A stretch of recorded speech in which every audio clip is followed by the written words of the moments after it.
Hi hello friends, வணக்கம். இன்றைக்கி நம்மளோட சேனலில் மல்டி கலர் பெண்டட் இயரிங் தான் பார்க்க போகிறோம். இந்த இயரிங் எப்படி செய்யுதுன்ட்டு இன்றைக்கி நம்ம சேனலில் கொஞ்சம் டீப்பாக பார்க்கலாம்.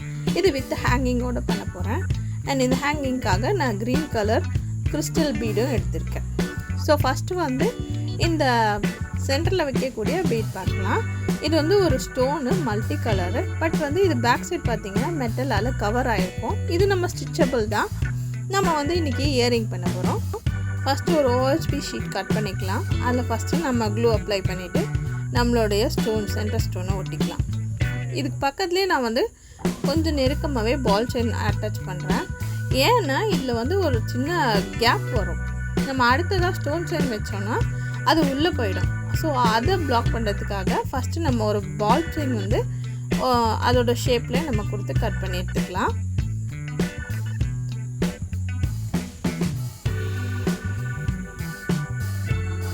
இந்த ஸ்டோன் பார்த்திங்கன்னா எல்லா கலர் சாரீஸ்க்கும் நம்ம யூஸ் பண்ணலாம். மோஸ்ட்லி க்ரீனு, பிளாக்கு, பிங்க்கு, இது எல்லாமே ப்ளூ, இதெல்லாம் கலந்த கலர் இதில் இருக்கும். ஸோ இது மல்டி பர்பஸ் ஸ்டோனாக கூட நம்ம மல்டி கலர் அண்ட் நிறைய ட்ரெஸ்ஸஸ்க்கு யூஸ் பண்ணலாம். ஸோ அதனால தான் நான் இந்த ஸ்டோனை சூஸ் பண்ணியிருக்கேன். மறுபடியும் நம்ம க்ளூ அப்ளை பண்ணிவிட்டு அடுத்த லேயர் பார்த்திங்கன்னா ஸ்டோன் செயின் கொடுக்க போகிறேன். அந்த ஸ்டோன் செயினும் பார்த்திங்கன்னா கொஞ்சம் மல்டி ஷேடட் தான் நான் எடுத்திருக்கேன். ஒயிட் எடுக்கலை. இது மல்டி கலர் ஷேட் தான். நம்ம அந்த ஸ்டோன் சென்டர் ஸ்டோனுக்கு ஏற்ற மாதிரி தான் இருக்கும். இதுவும் ஒயிட்டும் கிடையாது, கோல்டும் கிடையாது. உங்களுக்கு லைட்டாக இப்போயே அந்த ஷேட் தெரியும் பாருங்கள். நான் கட் பண்ணும் போதே தெரியுதா. ஃபஸ்ட்டு லேயர் ஸ்டோன் செயின் கொடுக்குறேன். ஆனால் அதே மாதிரி இன்னொரு வீடியோ நம்ம கவர் பண்ணிடலாம். நம்ம கொஞ்சம் நெருக்கமாகவே வைக்கலாம்.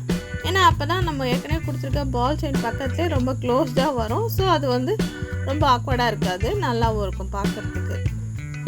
ஃபஸ்ட்டு லேயர் கொடுத்தாச்சு. அண்ட் செகண்ட் லேயர் மறுபடியும் ஸ்டோனே கொடுக்கலாம். இது பார்க்கறதுக்கு நல்லா விசிபிளாக இருக்கும். யார் உங்களை பார்த்தாலும் ஃபஸ்ட்டு அவங்களோட கண்ணு உங்கள் கம்மல் மேலே தான் போகும்.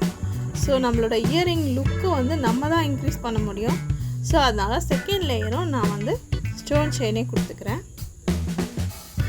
அண்ட் செகண்ட் லேயரும் நம்ம க்ளூ போட்டு அப்ளை பண்ணிவிட்டு நமக்கு தேவையான அளவு எடுத்துகிட்டு கட் பண்ணிக்கலாம். இப்போயே மோராலஸ் ஒரு ஃபினிஷிங் ஸ்டேஜ் வந்துடுச்சு. இதை நீங்கள் இப்படியே ஸ்டெட் அட்டாச் பண்ணி காதில் யூஸ் பண்ணலாம். பட் பிளாங்காக இருக்கிறது எனக்கு பிடிக்கல. சும்மா ஒரு ஹேங்கிங் இருந்தால் நல்லா இருக்கும்ன்றதுக்காக தான் நான் ஹேங்கிங் ரெடி பண்ணியிருக்கேன்.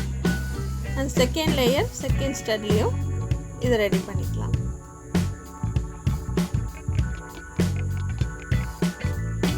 இப்போ நம்ம அந்த 2 கம்மலும் ரெடி ஆகிடுச்சு, 2 இயரிங்கும். அண்ட் ஃபைனல் ரவுண்ட் பார்த்திங்கன்னா நான் மறுபடியும் பால் செயின் கொடுக்குறேன். அது ஒரு ஃபினிஷிங் பார்டர் கொடுத்த ஃபீல் இருக்கும். ஸோ அதனால நான் அகெயின் பால் செயின் கொடுக்குறேன். இதுவும் நம்ம க்ளூ அப்ளை பண்ணிவிட்டு எவ்வளோ தேவையோ அவ்வளோ பார்த்து கட் பண்ணி எடுத்துட்டோன்னா நமக்கு இது ஃபினிஷ் ஆகிடும். இப்போ பார்க்குறதுக்கு ரொம்ப பர்ஃபெக்டாக ஃபினிஷ்டாக இருக்குது. அதை எண்டில் க்ளூ வச்சிட்டிங்கன்னா எப்போவுமே அது ஸ்டிக் ஆகி எண்டில் க்ளூ வச்சிட்டோன்னா அதுவும் பர்ஃபெக்டாக இருக்கும். அண்ட் அடுத்ததாக ஹேங்கிங் ரெடி பண்ணுறேன். இது பீடோட கேப்னு சொல்லுவாங்க. மேலே கீழே அட்டாச் பண்ணிவிட்டு ஒரு சக்கரி ஆட் பண்ணியிருக்கேன். ஃபஸ்ட்டு நம்ம பிளேயர் வச்சு வளைச்சிட்டு அடுத்தது இந்த நோஸ் ஷார்ப்பாக இருக்கும் இல்லையா, அந்த பிளேயர் வச்சு பெண்ட் பண்ணோன்னா நம்ம கொடுக்கக்கூடிய பெண்ட் பர்ஃபெக்டாக இருக்கும். ரெண்டுமே ஈக்குவலாக இருக்கும். 2 பீட்க்கும் அதை ரெடி பண்ணிவிட்டு நம்ம இப்போ ஷீட்டில் கட் பண்ணி எடுத்துக்கலாம். அண்ட் அதை அட்டாச் பண்ணுறதுக்கு பேக் சைடில் பார்த்திங்கன்னா ஒரு யூபின் அட்டாச் பண்ணுறேன். நம்ம அது சென்டரில் வர வரைக்கும் மெஷர் பண்ணிவிட்டு கட் பண்ணி அண்ட் க்ளூ அப்ளை பண்ணி ஒட்டிக்கலாம். அண்ட் 2த்துக்கும் ரெடி பண்ணிவிட்டு நம்ம இப்போ க்ளூ அப்ளை பண்ணிடலாம். இது 2மே ரெடி ஆகிடுச்சு.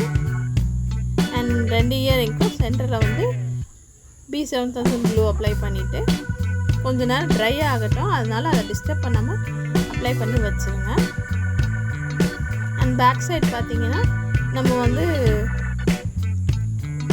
ஒயிட் கலர் டியூப் அந்த மாதிரி பேக்கோட பேக் சைடில் யூஸ் பண்ணுற ரெக்ஸின் அதில் யூஸ் பண்ணலாம். நான் ரெக்ஸின் கிளாத் தான் யூஸ் பண்ணுறேன். நம்ம ஸ்டட்டை அட்டாச் பண்ணிவிட்டு நம்ம அதை க்ளூ அப்ளை பண்ணி ஒட்டிடலாம். இதை அப்ளை பண்ண கொஞ்ச நேரத்துக்கு நம்ம அதை தொடக்கூடாது, டிஸ்டர்ப் பண்ணக்கூடாது. அப்போ தான் அது இன்னும் கொஞ்சம் நல்லா ஸ்ட்ராங்காக பிடிக்கும். நம்ம அடுத்து ஏதாவது அட்டாச் பண்ணுறோம், இப்போ அந்த பீடே ஆட் பண்ணுறோம் அப்படின்னும் போது அது பர்ஃபெக்டாக ஹேங் ஆகிருக்கும். நம்ம என்ன தான் ஃபிக்ஸ் பண்ணாலும் அது வந்து விழாது. இப்போ 2 இயரிங்கும் நான் ரெடி பண்ணிட்டேன். அடுத்ததான் நம்ம அதுக்கு ஹேங்கிங் கொடுக்க போகிறோம். ஆல்ரெடி நம்ம பீட் ரெடி பண்ணியிருக்கோம். அது தேவையான மெட்டீரியல் தனித்தனியாக காட்டியிருக்கேன். இப்போ நான் ஹேங்கிங் பண்ணியிருக்கேன்.